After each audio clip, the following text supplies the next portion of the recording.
plaster.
One more.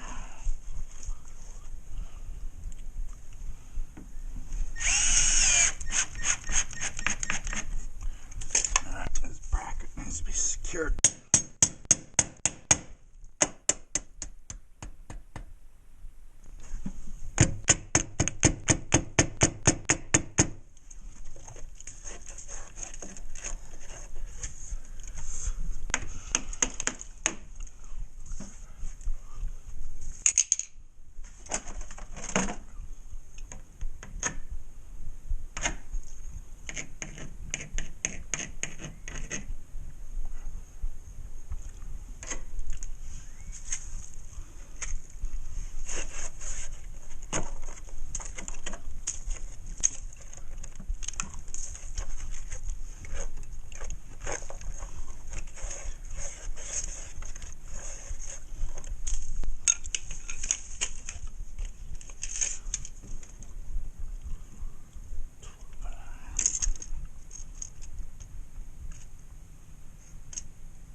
New razor.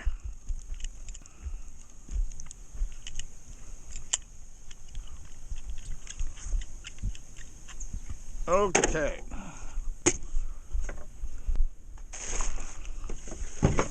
Nope, maybe next time. Use up that wood. Okay, we need 5/8. It's fire rated. Here's a piece of 5/8, may be big enough. Let's double check. 12. Nope, I need 2 more inches. That's what she said. 2 more inches. Alright, I'm going to have to cut down a hole. I might piece this in because this is 24. I need 26.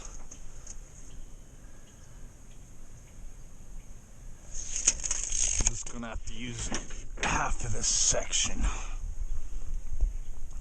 It's a plaster wall, so we have to use 5/8, the thick stuff.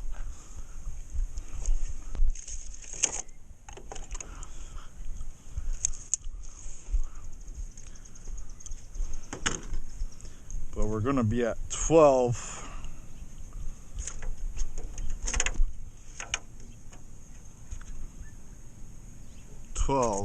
But it's going to be 26.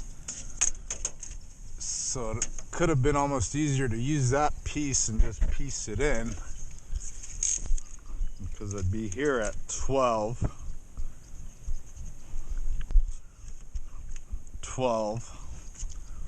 Then it would give me 24. Then I would just have to do another 2-inch piece. So we're just gonna do it this way. So I save that whole sheet, half a sheet, then we could use up this piece.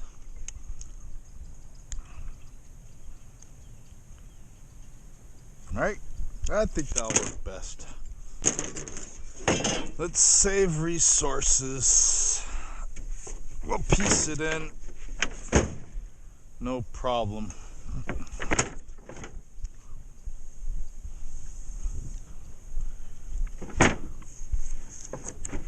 There's my T-square. If you're more comfortable using a whole piece, then use a whole piece. But I'm able to piece it in because I know I'm going to be mudding over that whole patch area.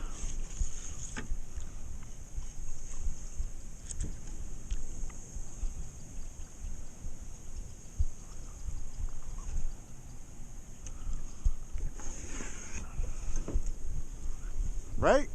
Okay, let's see if this works. You can cut the front of the sheetrock or the back, it doesn't matter.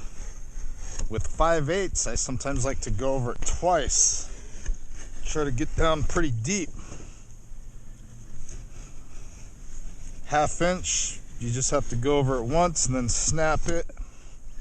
5/8, I like to go twice. The second time, push down pretty hard because it's a thicker sheetrock. Now you can snap it and score your other side. See, it's tough. Okay. Pencil measurements. Got the piece out the bottom. Gonna have to do a clean out round hole in the bottom. Patch it in. Put plenty of screws in it. Tape, coat, and texture.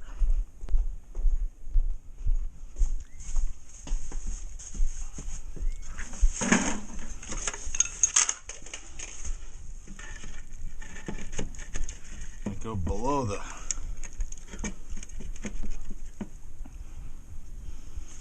there's a lot of secrets on this. You can always, some guys like to put some of this carbon pencil on here and then they push against it. They'll mark it. If you're not comfortable with that, then just good old-fashioned center. Out back with the chickens. 9 center and 4, 2. So then we would go 9 center, 4, 2.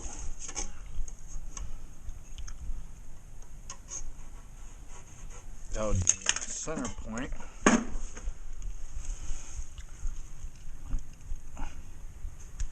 Mark here 3 inch from center. Let's go a little more.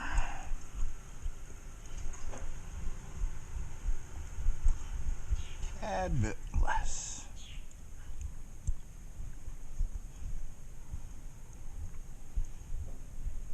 Okay.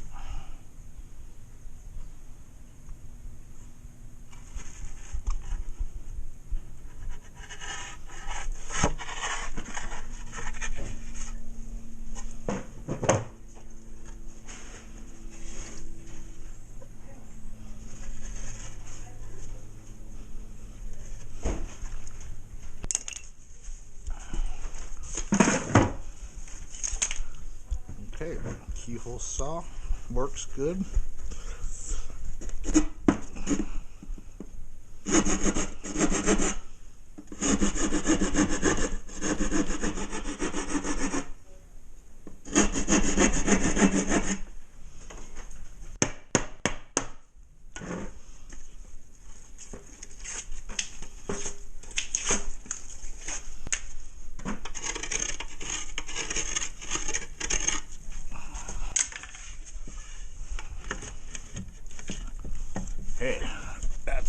dang good. Remember our 2-inch gap, but let's put some screws in. Mark my pipe just in case.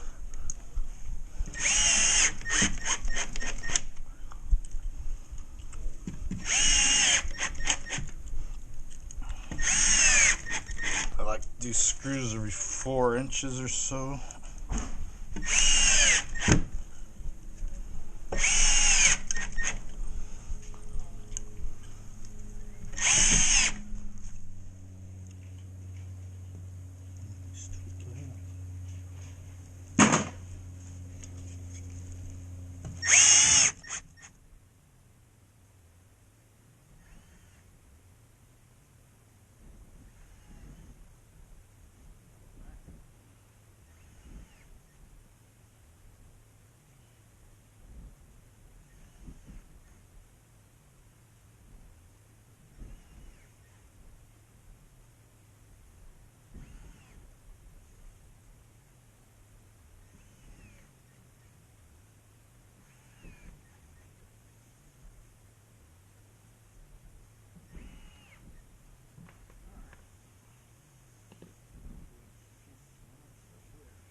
Look at that.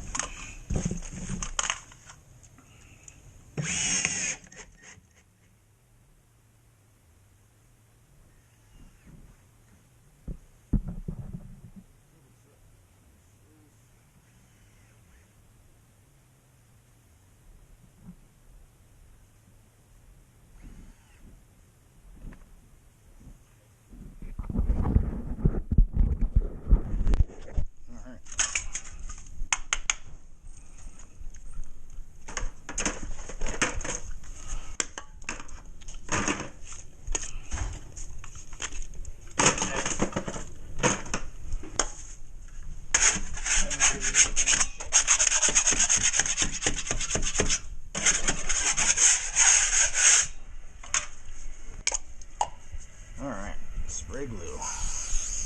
Angle.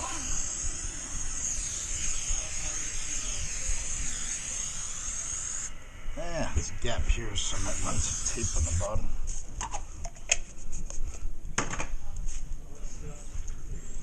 You can also flat tape any gaps.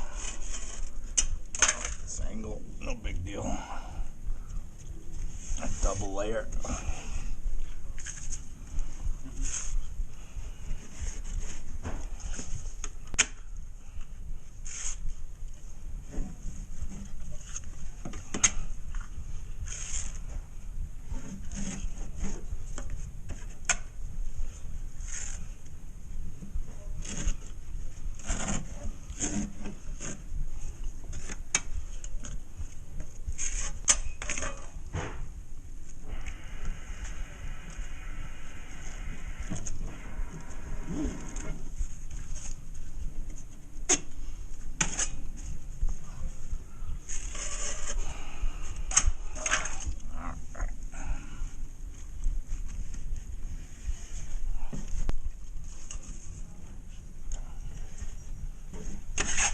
Down.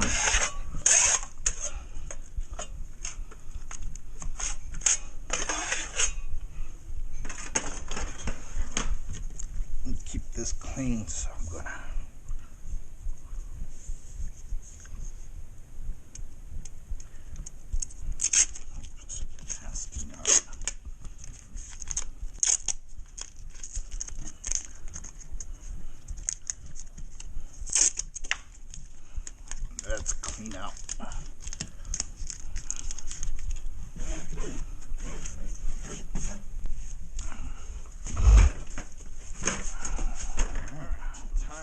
first coat is a plaster cement patch. Plaster walls are thick, 5/8, almost to an inch thick. Sometimes you have to double layer with 2 1/2-inch pieces of sheetrock, or do 5/8 and then fill it in. So I did 5/8 sheetrock. Now we're gonna coat it super heavy. Deep patch like this might take 3 coats, but we'll see how 2 coats goes and add a 3rd coat if need be. Fresh bag of mud. This is the product I use. Depending on your region, you might have a different brand, but this is stuff I work with. I never had any issues with it. It's perfect for small jobs like this, patches and stuff like that. You have 5-minute, 20-minute, 40-minute, 90-minute. For the small stuff, I just use a 5-minute. You gotta work faster. I like to just keep it in a bucket with the lid on it to keep water from getting on it.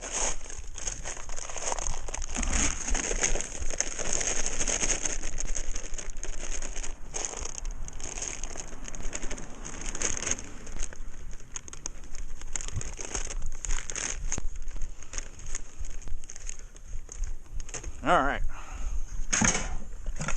don't need these are from my last job. Put these away. Get some fresh water. Always use fresh water with hot mud.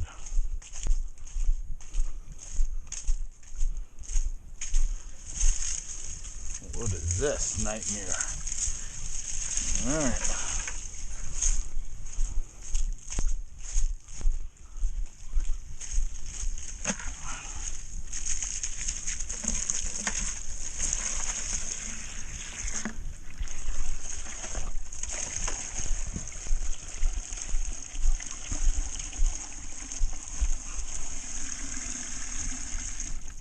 Half a bucket of fresh water is more than enough.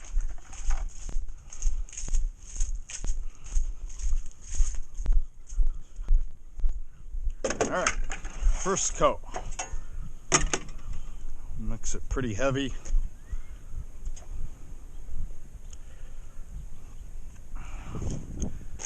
Really deep patch, so might take 3 coats.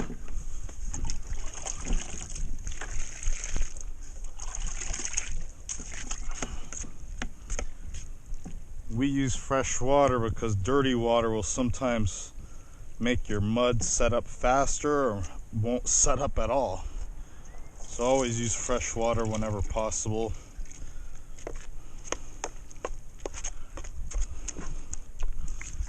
It's called a hot mud because it chemically sets, so with dirty water you're changing the chemistry of the mud. Sometimes even certain cities have more chlorine in their water and it changes the setup time. But just use fresh water. If you're trying to set the mud up faster than it says 5-minute, if you want to try to make some 3-minute mud, you can definitely use some dirty water.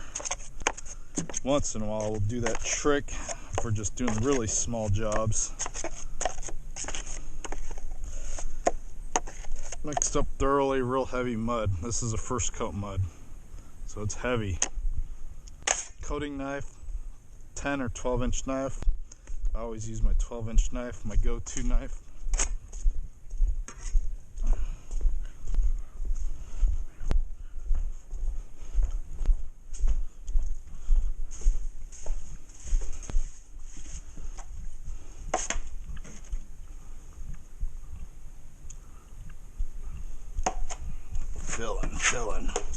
Filling.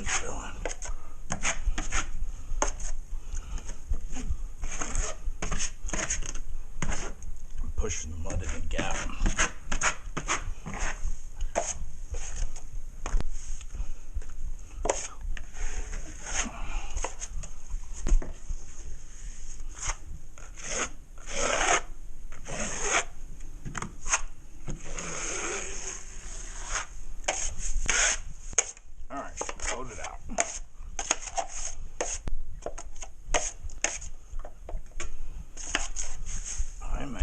Mud for this.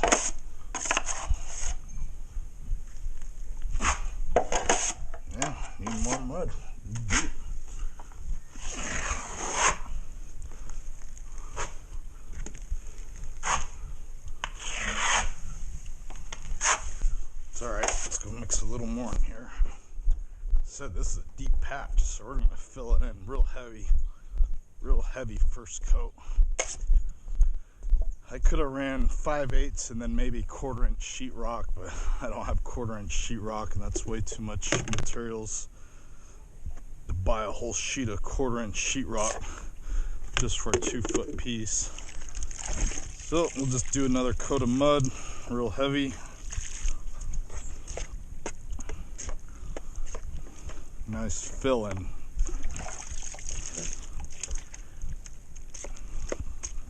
That's why they quit doing the plasters, old house like this. They don't do plaster anymore. If they do, it's a specialty. So if cement plaster old houses out here, at least we patch in with sheetrock and float them out, and then most of the textures with plaster are the same as drywall. They switch to the sheetrock technique because it's easier to work with, easier to repair than the old plaster.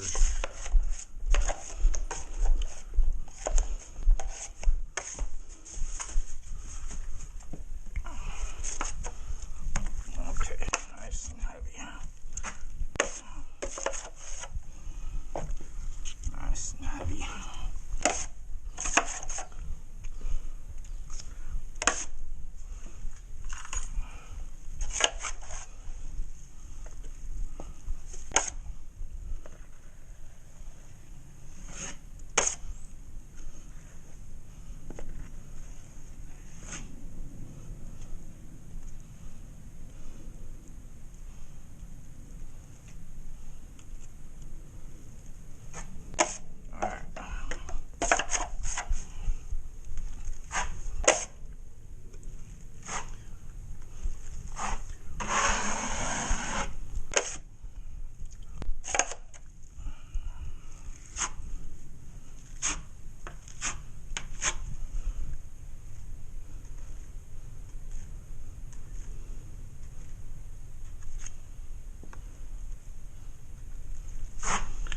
Let that dry.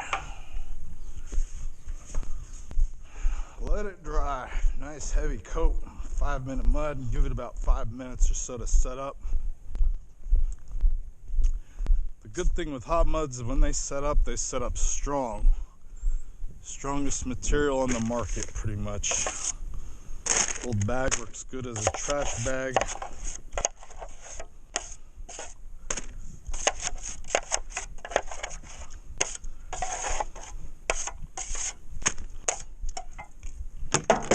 Always clean your tools after done doing a coat process. Don't put your tools down, walk away from your tools. Always clean them up, and then you can walk away from the job or whatever you need to do while the mud sets up. But make sure your tools are clean. You don't want this stuff setting up in your pans, setting up on your knives, because then you're going to be scraping and chiseling rock hard mud off your tools. It's an easy way to ruin your tools and waste a lot of time and energy. You could clean up with the hose too, little washout area, or just a bucket and sponge like I like to do. I like to keep the labor to a minimum. Okay, we're gonna let this set up. The mud's gonna set up for about 5 minutes or so. Next up, gonna slick it out with a sponge and a 6-inch knife. But just hurry up and wait. Just let that set up. Longer the better to let it really cure. Meantime, stuff like this, our next steps, we can prepare for our next steps, like our texture.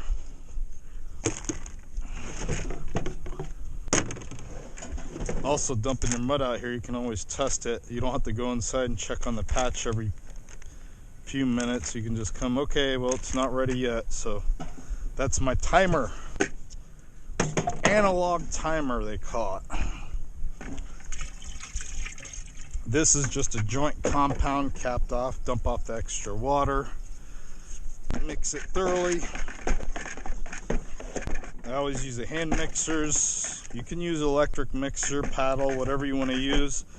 The hand mixer is just easier for me in the field because I don't have to pull out tools and extension cords. It just takes a little more energy and elbow grease to mix it up. Potato masher. But nice and creamy mud. Consistency, I'd say, is a creamy, heavy pancake batter. So our texture's ready. Put that to the side for now.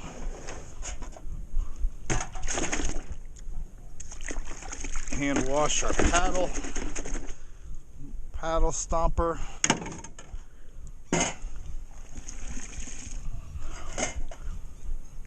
Nope, still wet. Let's just wait. Hurry up and wait. I know I'll need this. I won't need this compressor tool. Put away stuff.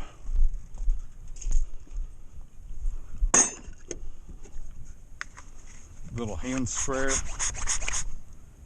It's alright for small stuff, but I think it's more gimmicky than it's worth.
First coat slicked out, took off the extra mud. You're just pushing it down, removing the excess mud. Let's go ahead and do a second coat. You don't need as much mud as the first coat. The first coat does the major fill-in. Second coat will just fill in the chatters, the waves, and then we'll probably have to do a tight third coat, skim coat, just to make everything perfect, and then we're going to follow it through with a smooth fourth coat, Santa Fe smooth with a joint compound. But I'm doing 3 coats with hot mud. That's a nice patch with 3 coats, and then finish it off with a 4th coat. So it's going to be a really nice patch with 4 coats of mud. If the mud's still kind of thick, you just add a little bit of water. You just want it a tad bit thinner than your first coat. Mix thoroughly. Always take your 6-inch knife, keep your 6-inch knife with you, and a coating knife. I use my 12-inch knife as a go-to knife for all my stuff. Some guys like to use 8, some guys like to use a 10, some guys like a 12, some like 14. Just one knife.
This thing's giving me trouble.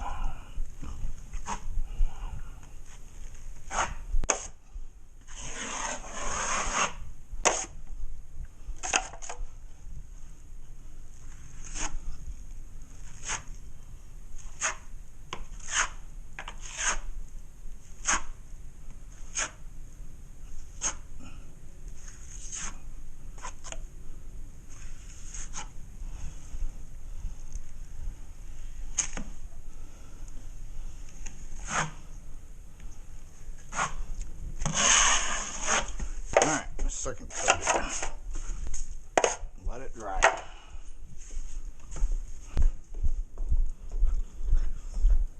Let that second coat fully cure. Give it 5 minutes. Since I'm working 5 minutes. If you're working with joint compounds, you're gonna have to let it dry overnight.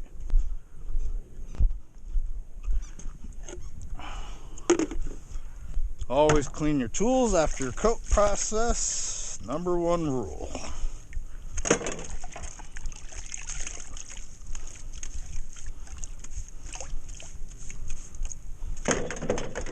Not much here.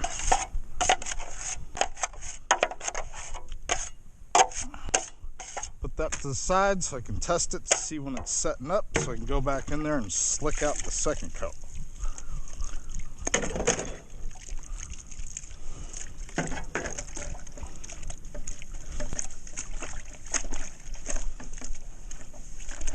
Yeah, plaster patches are no fun.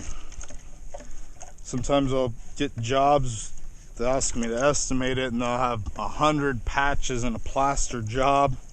I'll turn it down because I know the work involved. You see, just with the one patch I'm doing here, it takes a lot of time because you're filling it in. Sometimes you have to work around the lath of the plaster, the chicken wire and the cement, cutting all that back and square. So sometimes it can be a lot of work. So you got to bid them to take your time on them. A lot of these guys, they bid these jobs for nearly nothing, and then they end up just going through and doing a 2-coat process because that's what the homeowner agreed on, the price. So I bid my jobs so I can take my time, not rush them, let the materials set up. That way I'm able to do an extra coat if need be, take my time with it. So that's how I bid my jobs. I don't bid them cheap just to get them. I bid them so I can take my time and do them correctly. We'll let that dry.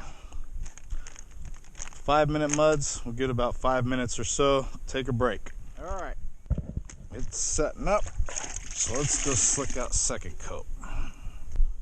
Slick it out. These 2 tools is all you need to slick out hot muds as they're setting up, not after they set up.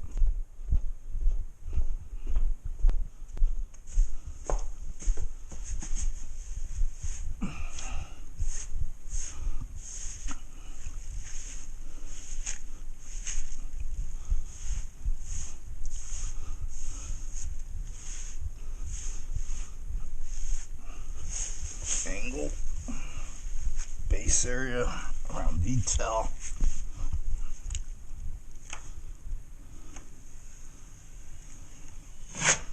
Taking off the extra mud.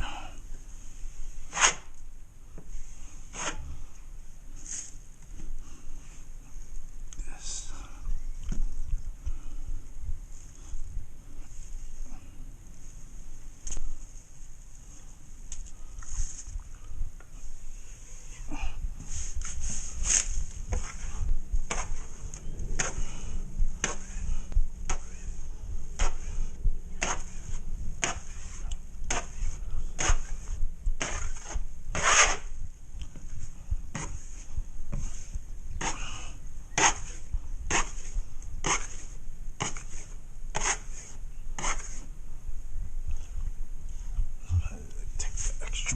Angle. Nice fill in base area.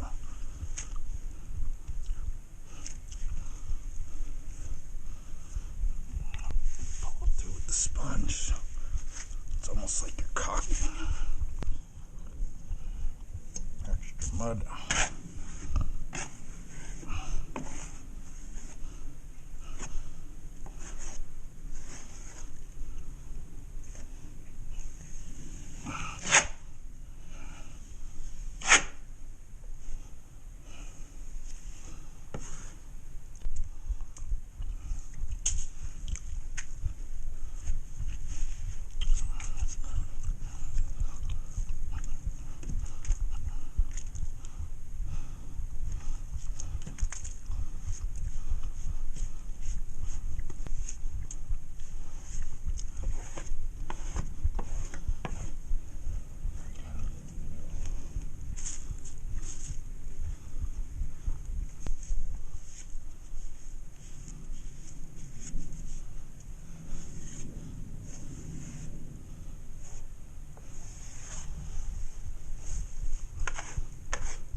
Alright, since I took off so much excess mud, I'm not even going to do a third coat. It doesn't need it.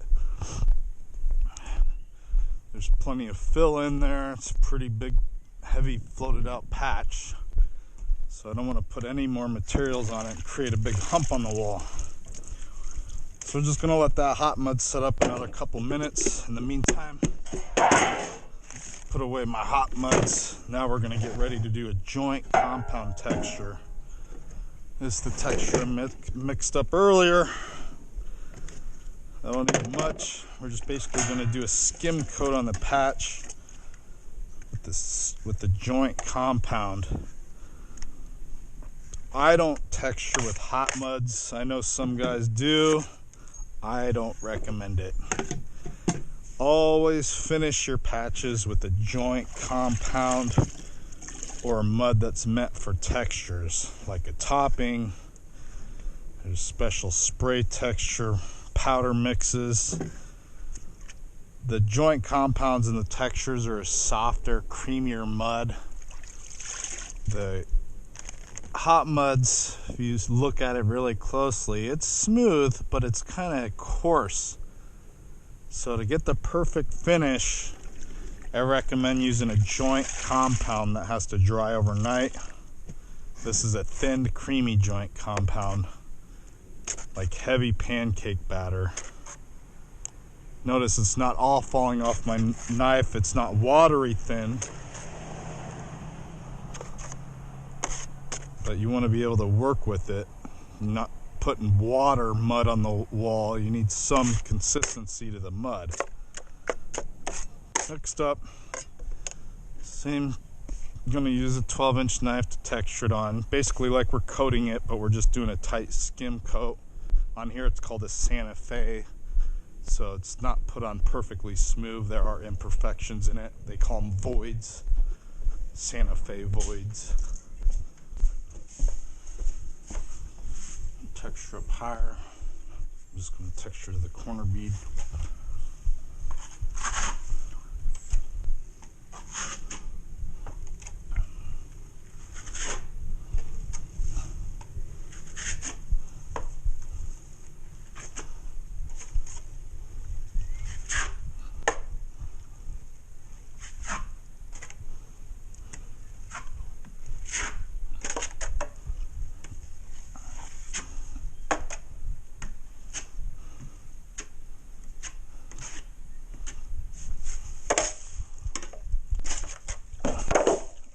Do that.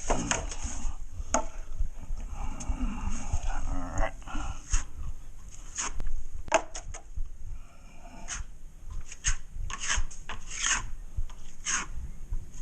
Angle.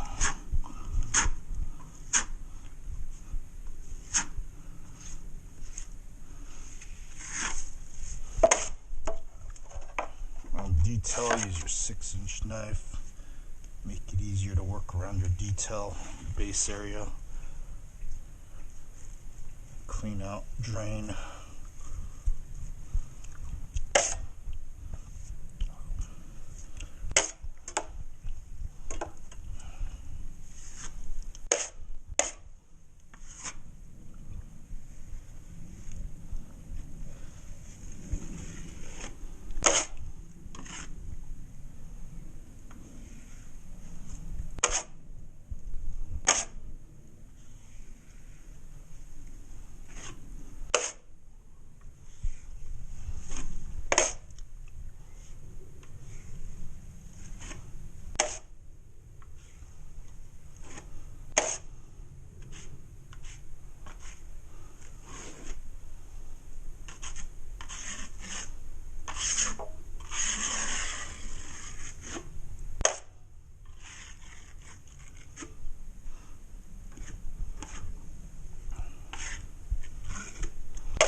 Nice looking patch.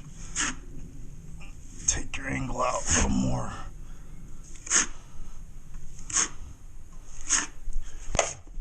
I might even just do this area so it all blends in nicely.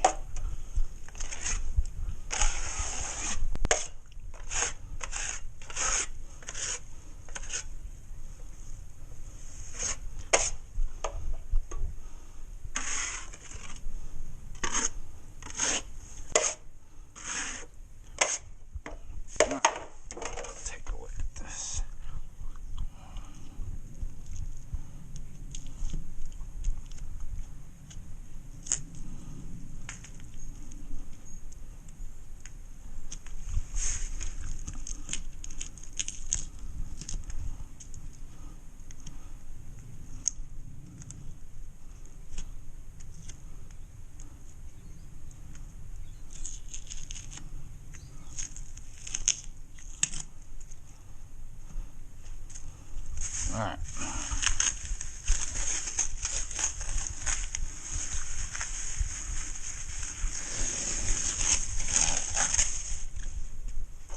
Areas like this, clean up with their 6.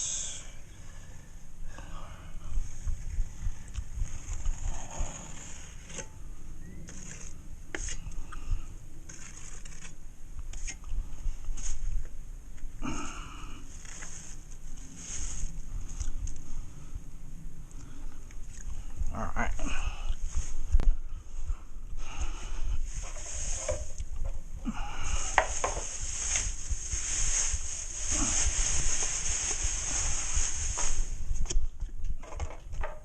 Clean it up. Good to go.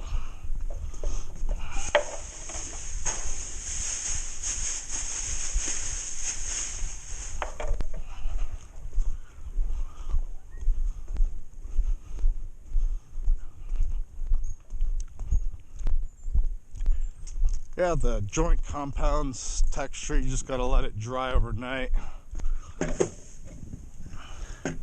I'd like to keep this mud, but there are goobers in it, so this mud's trashed.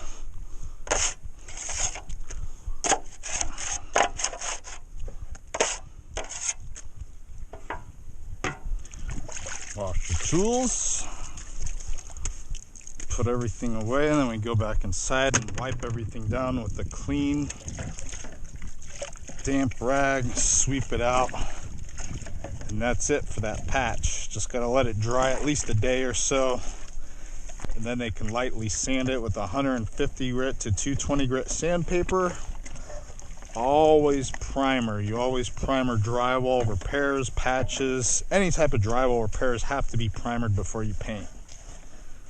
I know they sell a paint and primer in one, but I recommend just getting a primer sealer like a Kills or a PVA drywall sealer and just seal it up correctly after it dries before paint, and then you can use any other paint product afterwards. Get the sides, no big deal. Clean the sides. cap your mud off for the next job. Joint compounds. Put that to the side, it's garbage. Dump your water bucket if need be.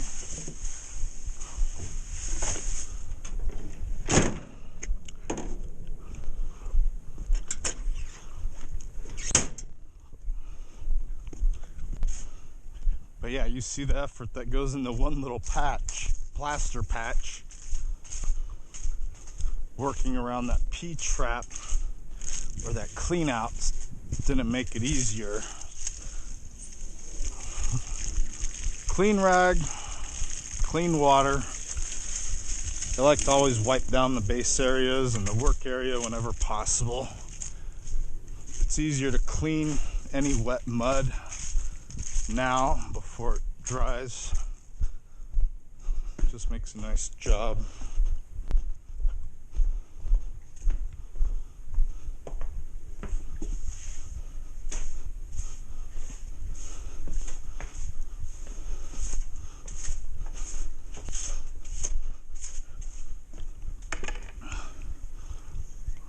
Base area.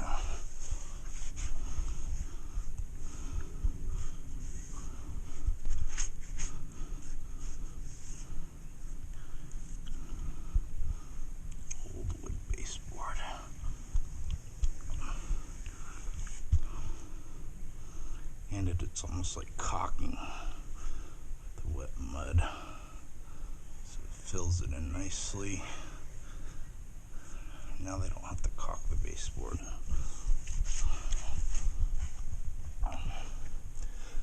Put a clean out cap on that.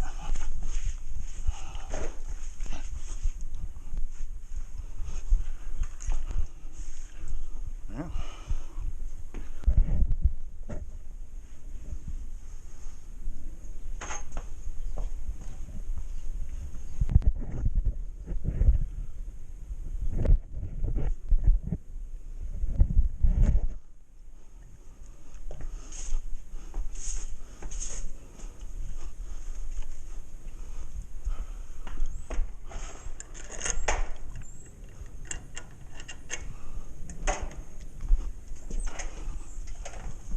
Got it all done. Another patch done. This one took a little more time because of the plaster. So that's basically plastering in a 2 foot by 1.5 foot patch on a plaster wall using 5/8 sheetrock. Two types of sheetrock. We got 1/2 inch and 5/8. So on the thicker walls, garages, some condos and apartments, fire rated walls, and plaster walls, we use the 5/8 sheetrock, the go-to stuff. It's heavy. It weighs 3 times as much as a 1/2 inch. I don't know why. It's just a denser product. There's fiberglass material in it. It's a stronger material. So that's why I keep all the pieces 5/8 and 1/2 inch for all my small patch jobs. I keep that, and then if I need bigger whole sheets, then I go to the improvement stores and get what I need. But this is why I always keep this, just for jobs like this, so I don't get a surprise. I got both types of sheetrock. So 5/8. I could also did 2 layers of 1/2 inch. Some guys like to do that, and you get a 1 inch, but sometimes the walls aren't an inch thick. They're just over 5/8. I guess what it would be, probably 6/8. It's just over 5/8 thickness. So sometimes 2 layers of 1/2 inch is too thick. Then you'll have a bulge in the wall where you did the new sheetrock. So that's why I use 1/2 inch, and then I just fill it in really heavy. But yeah, I hope that was a helpful video. Just patching a plaster, cement plaster wall using sheetrock and doing a smooth Santa Fe texture. Hey, off to the next.